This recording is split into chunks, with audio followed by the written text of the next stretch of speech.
What would be wise for me to do? Ignore your vile infidelity? It will not happen. You could try. Don't ignore it.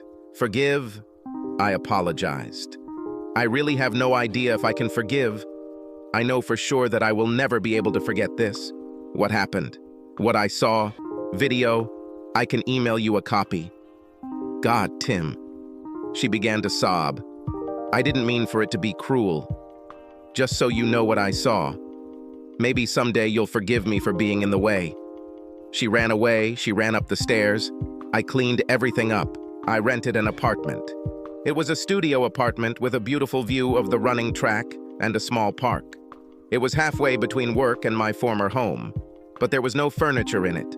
I arranged for a double bed to be delivered, as well as sofas and armchairs. The expenses were painful, but necessary.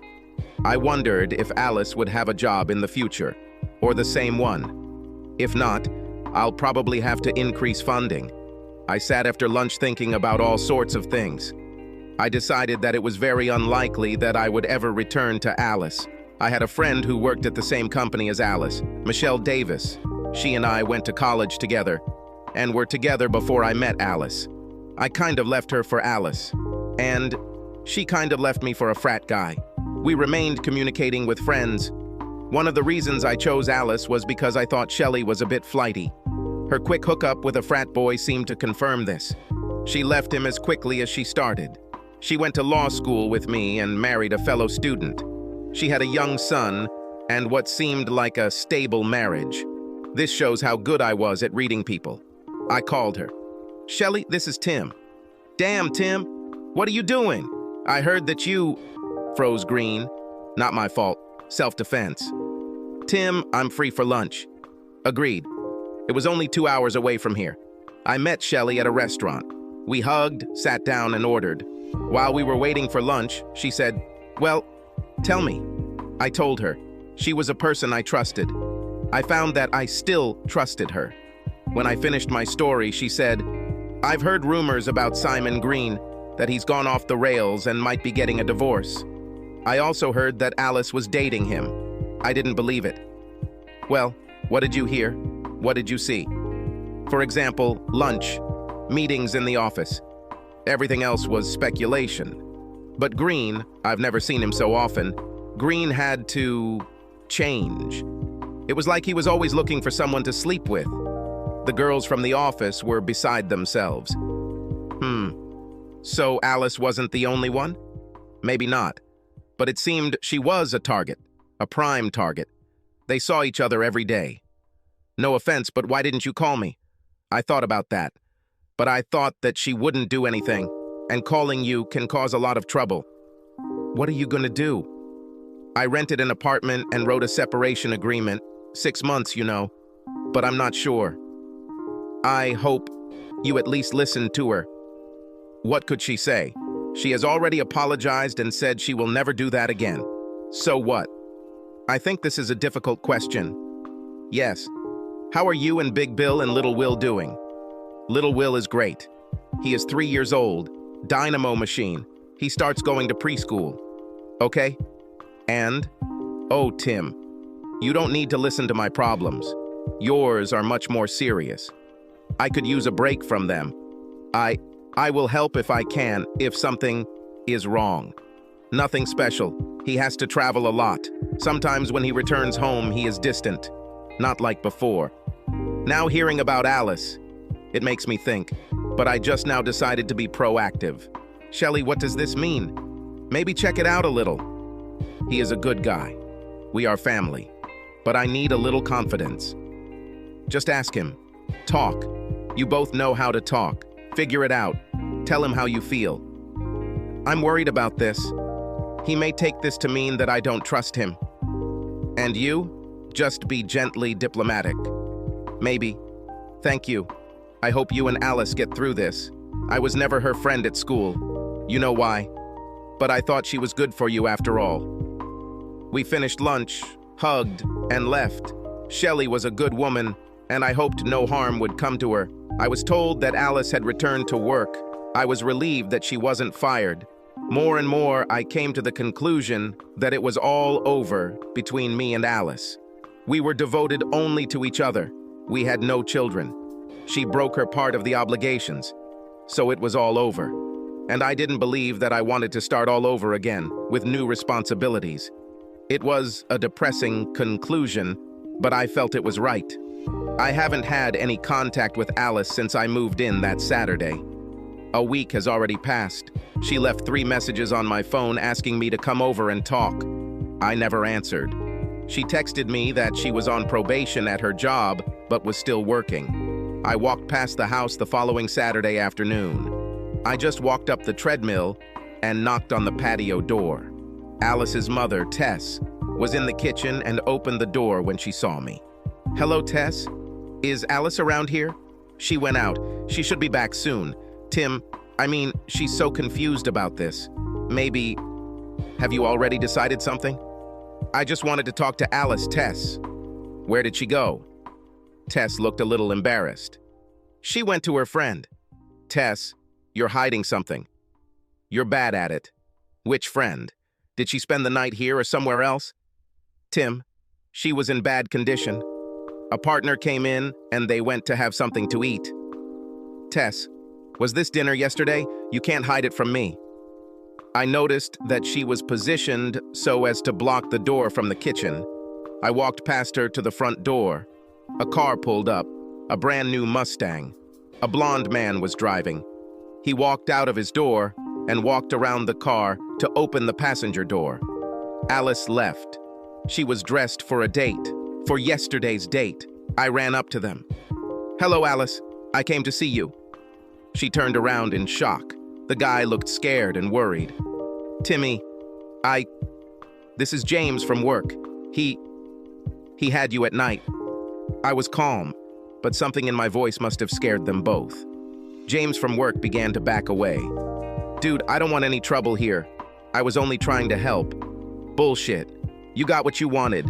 If you stay here a little longer, you will get much more than you bargained for." He was my height and younger. I saw him straighten up, offended.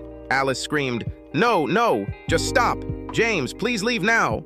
James said, "Whatever you say, Alice. Emphasis on you." I smiled at him. "She gave you a decent exit, asshole. Do it." He chuckled, quickly walked around his car and drove away. I looked at Alice. "That's all you know. You didn't last even a week.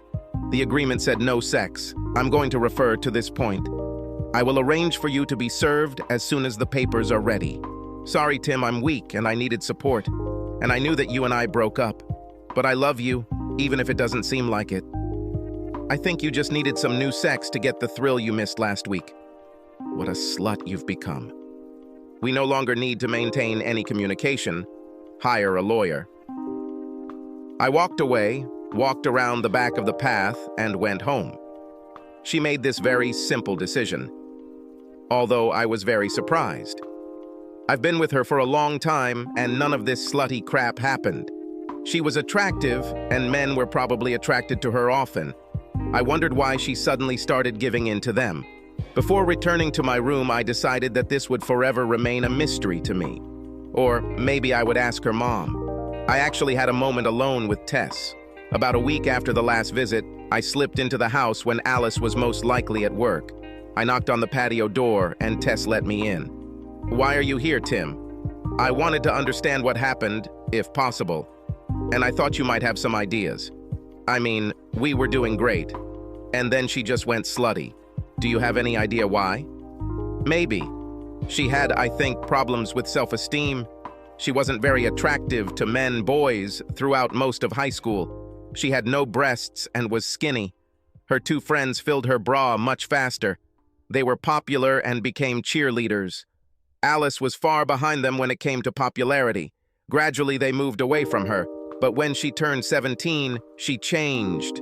She's gained some weight in all the right places. There was no more acne on her face. The boys began to pay attention to this. She went to prom with a football player and lost her virginity. She was 18. And then, that summer, she went crazy. She worked, but every evening she went out with her friends and boyfriends. I was afraid that she would get pregnant. But she took the pills. I was worried about illness. But as far as I know, this did not happen. I said, but when I met her in college, my freshman year, she didn't seem sexually needy. She always seemed normal to me. However, she was experienced. More than me. She told me what she likes and what she wants. I liked it, but she has never strayed since we started dating, still. Tess paused and asked, "You guys were talking about children?" "Yes, we plan to start soon. Now it's all gone." Well, maybe she was worried that if she got pregnant, men wouldn't like her anymore. I think she contacted her boss because he was stalking her and she needed some reassurance. This is the best I can guess. But what about the boy with the Mustang? Same reason. A young guy with a luxury car. Prove that she is still attractive before she... But she already knew, she knew well, that she was unlikely to remain married or give birth to children for me. Yes, don't know. Maybe she was just horny. How long will you stay here? Not too long. I wish you a good life, Tess. I left. The divorce went through without any problems. Alice moved out of our rented apartment and rented an apartment on the other side of town, closer to her work. I had no contact with her after the trial. When we went to file our divorce, Alice came up in the hall. "Take me to lunch, Tim." "Actually, I'll pay. I need to say something." "Fine." We went to Red Lobster. I ate the appetizer and she ate the soup. She looked at me after we ordered. "Tim, I really screwed you up. I went to a psychologist. She says I was afraid of children, but I do not know. I think maybe I'm just a born fallen woman. I really wanted Simon to fuck me. Sorry. I may never understand Alice. He's not that big of a catch. What happened to him? He didn't die and I never heard anything more. He returned to work part-time. He has a cane and uses his right hand very little, and his wife divorced him. Good for her. I think it was cruel. You really ruined his life, Tim."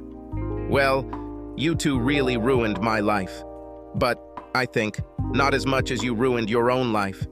By the way, how are you doing?" "I miss you and our life.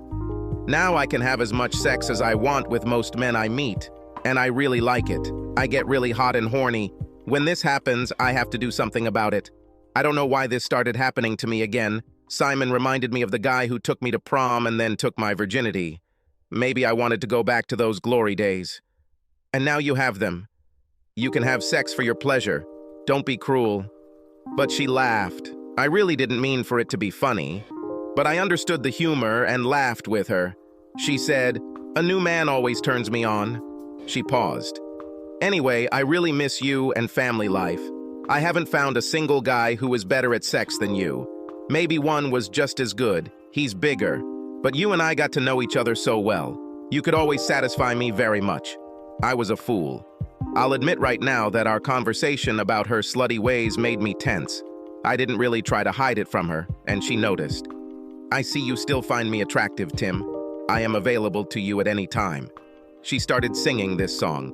"Just say my name, and you know, wherever I am, I will come running to see you again." She smiled at me. Oh, Alice, God. I was in a quandary. Right then and there, Alice was the sexiest woman alive, at least to me. I wanted her more than any other woman I had ever met. Our waitress came over with our food. Alice stood up and threw $30 on the table. She turned to the waitress. "Something has changed. We have to leave right now." I woke up. Alice and the waitress looked at my crotch at the same time. Alice blushed, and the waitress, whose name tag said Gwen, blushed and looked confused for a moment. Then she broke out into a wide smile. "I see that you two need to go out now." She looked straight at me. "Come back later, big boy. I finish at 6. She was nice. Alice grabbed my hand and gave her an angry look. She dragged me outside. Her apartment was 2.5 blocks away. We walked through the main door and took the elevator up. As soon as the elevator door closed, Alice pounced on me. She pressed me against the wall and rubbed my whole body. "This will be so great, Tim. I'll pin you to the bed." "Fine." I was breathing heavily. The elevator door opened. 2 women stood behind the door. Alice and I exited the elevator. The women were stunned. We rushed past them. One said, "Hi, Alice." Alice didn't answer. The door to her apartment opened. She pulled me inside. I almost fell over the end table. We undressed. She stepped back, looked me up and down, and I did the same to her. She licked her lips. Then I pushed her into the bedroom and laid her on the bed. "Just take me now." She pushed me onto my back. "I said I was going to pin you down, and that's what I'm going to do." Our sex was quick, but intense. The two of us reached the finish line, and it was amazing. After we calmed down, we lay there for a while, just breathing. Perhaps I should have thought about what a strange climax the day of our divorce was, but that will come later. Alice sat down. She looked down at me. It was the best sex we ever had. Best I've ever had. I should have divorced you a long time ago. I got horny again. The sex was long and hard. She came to the finish line several times, the same pulsation that I remembered from our best marital sex. Then I reached his finish line. It was just as intense and enjoyable as the first time. This time I rolled off her. I figured if I stayed with her, we'd be at it again soon, and it could have serious health consequences, at least for me. The divorce took place in the morning. Alice and I did this all day until late at night. We ate a light meal. I suggested that we could go back to Red Lobster, but she firmly refused, said. We ate a soup from the refrigerator. We didn't even get dressed to eat. She looked at me after we finished the cakey she had with her. Should we talk now or have sex? I never hesitated. I stood up, took her hand and said, "Damn." That's what we did, several more times that night. They were all fantastic. Some are slow, some are hard. She was right that I knew all her buttons, and she knew mine. At times, sex felt like an all-out war to see who could make the other swoon. Nobody won this game, but it was a lot of fun to play. In the morning, we had sex again, and she made breakfast. While we were eating, I decided that we needed to discuss what had happened. Alice, I hope we can continue like this. Divorce sex was much better than honeymoon sex. Timmy, now I know that it was a mistake for me to get married. I thought that I could keep my promise to be only yours. I tried to, but now I know that I can't do this. This obviously doesn't mean I want you out of my life. I wasn't kidding when I sang the James Taylor song. But the time will come, Alice. I'll want to settle down and have children. Maybe that's part of what brought you to other guys. So I like sex with you. You are the best. You'll probably always be the best I've ever had. I think we could keep this up until one of us has some reason to stop. Fine. Let's get on with it now. We spent the entire weekend in bed, except for short breaks to eat, shower, and toilet. On Saturday afternoon, there was a knock on the door. Alice put on her robe and opened it. It was the woman who spoke to her as we were exiting the elevator. She was older, but she looked good. Alice said, "Hi, Maisie." Maisie looked into the apartment. I was wearing gym shorts and not hiding. Alice and I were kissing and I was horny, even though I was covered up. "Well, Alice, I haven't seen you for a while, and I just wanted to check if you were okay." "Moreover, I'm doing well, Maisie." "Very good." Alice smiled back at me. Maisie looked too. Maisie said, "I understand. You just keep having a good time. You're a lucky girl, Alice. I won't worry anymore." "Thank you, I'm sure we will do so." Alice quietly closed the door and giggled. "You gave her a good look at the product. Maybe you should have invited her for coffee. She would like it with cream." "I can't let this happen. Too much cholesterol." She pulled my shorts off. On Monday, we both went to work. We haven't settled anything completely. All day I thought about what happened. I would never, ever consider any permanent relationship with Alice. This cannot be a partnership. But as long as we had supercharged sex, I was ready for it. Until I met someone I wanted to marry and have children with. Of course, you need to be very careful in this matter. Alice taught me a hard lesson.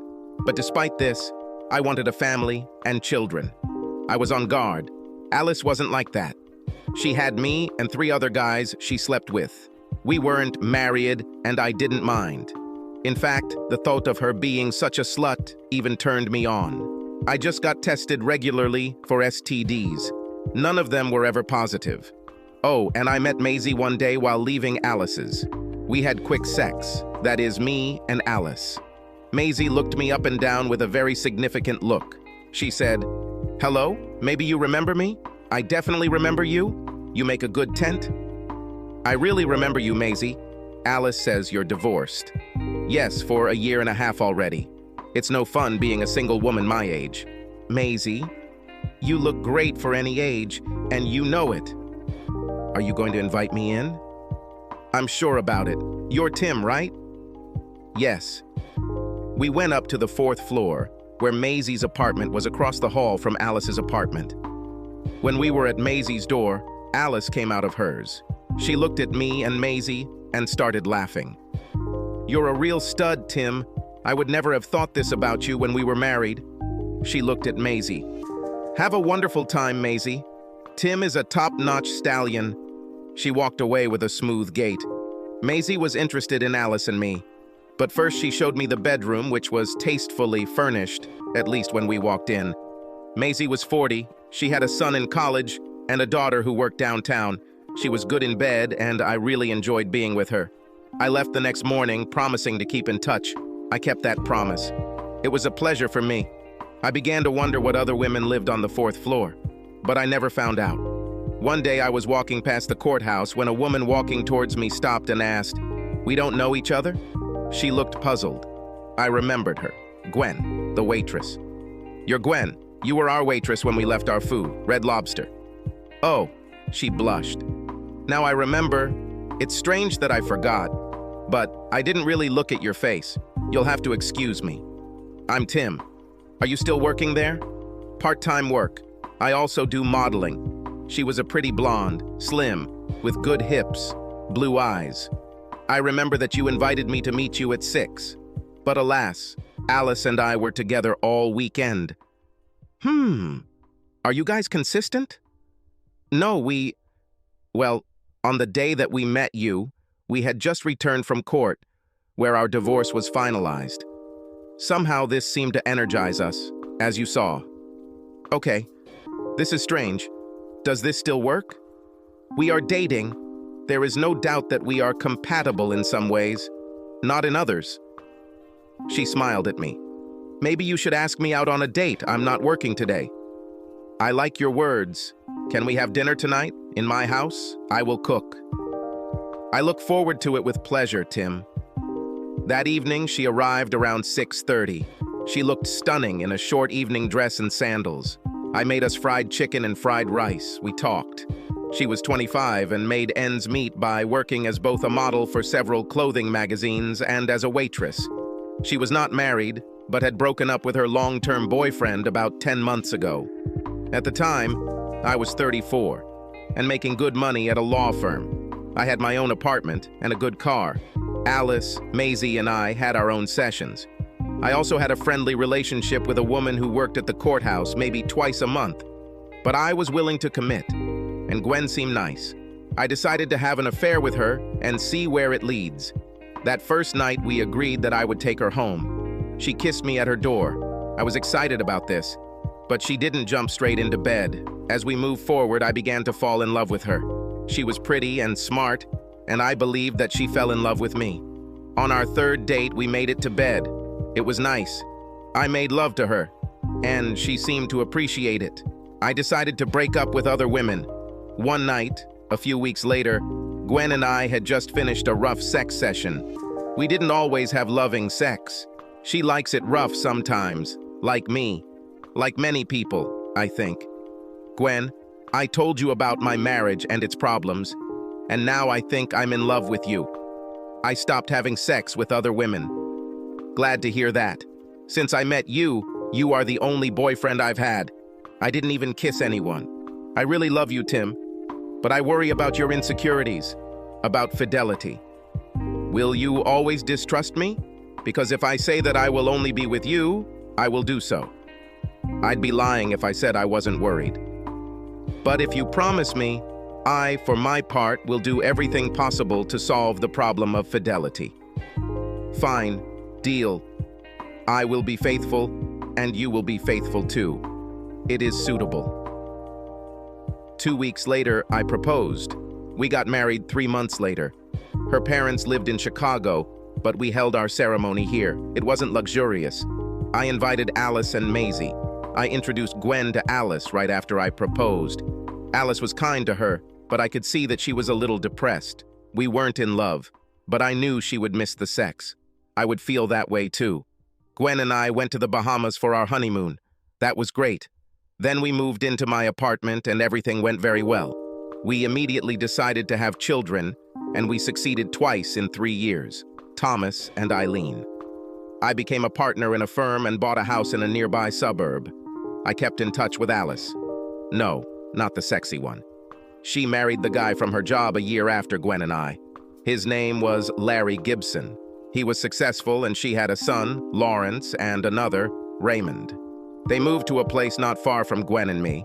The 4 of us would meet each other in the area. Then the children went to the same play school. Gwen and Alice became friends. But Larry was very wary of me. I think he didn't trust me around Alice, and he was right. The attraction between Alice and I still existed. Gwen knew it, but she trusted me. After a while, she even trusted Alice that she would not try to get closer to me. But Larry, who could sometimes see sparks flying, never calmed down. Nevertheless, he and I had common interests, mainly baseball. We were on the same men's team, Old Timers League, and we were both good at it. We also received season tickets to GEMS, MLB games. We were both fans. Sometimes he and I went together. One day I decided to talk openly with him about my relationship with Alice, before and now. We were waiting to leave the garage at GEMS Park after the game. I turned to him. Larry, I want to make it very clear to you that I will never have sex with Alice. Never again. She is married. I'm married. This won't happen. I can see that this is bothering you. God, Tim, this is a direct way to approach it. You and I could be good friends if you trusted me and Alice. But Tim, it's obvious that you two, with your history, still have lust, to put it bluntly. I can't deny it. There is a story there. We were compatible, but I give you my word. I'm sure she told you the same thing. We need to end this, if we can. Tim, I get the impression that I just see you two occasionally, like at the club dance last month. If anything, it seems like you had some amazing sexual experiences together. And you know, it's annoying. Sometimes I wonder who she thinks about when we have sex. About me or about you? Well, or about some movie star. Do you think about her when you're with Gwen? No. But that doesn't mean I don't think about her at all. We had some good times too. Maybe better times. Maybe better than ever with me. That's what really worries me. Larry, I had good sex with Alice when we were married and after. But after the divorce, it was just sex. Love is gone. She was always good at sex. As did several others I've been with. I have good sex with Gwen. Sometimes it's great. Alice was no better than Gwen. Or others might be just as good. It is love that makes sex special. You have it with Alice and I have it with Gwen. Okay, I understand what you're saying. I didn't think of it that way. Thank you. And that made it easier for all 4 of us to have this conversation. Of course I lied to him. No sex I've ever had with any woman has been as good as I had with Alice after the divorce. I'm still thinking about it. Not exactly every day. And I see her. And I know that she thinks about it too. Maybe if Alice and I are both in our 80s and our spouses leave and we're in some nursing home, maybe we'll see if we can fuck each other to death. Subscribe to our channel so that your second chaff doesn't cheat on you, and go ahead and listen to the next story, because this story is nothing compared to the next one.